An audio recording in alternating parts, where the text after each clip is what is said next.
xoşbəxtliyi gərək zərrə-zərrə yaradasan, əldə edəsən. Xoşbəxtlik belədir. Xoşbəxtlik bəxtəbəxt deyil, xoşbəxtliyi yaratmaq lazımdır. Bəxtimə beləsi düşüb, xoşbəxtliyin amili bu deyil. Ən yaxşı həyat yoldaşı da olsa sənin həyat yoldaşın, öz üzərində işləməsən, o da səni yoracaq. O da səni yoracaq. O qədər adamlar tanıyıram ki, gözəl ailəsini tərk edib, gedib bir dənə, üzr istəyirəm, yırtıcı ilə yaşayır. Çünki qurdun öhdəsindən qurd gələr. Bu, o mülayim insana yorur onu, bezdirir.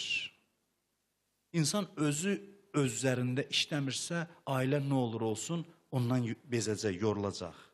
Xasiyyətdə olan nöqsanlar rəhmətdir, Allahın rəhmətidir. Qarşı tərəfin nöqsanları.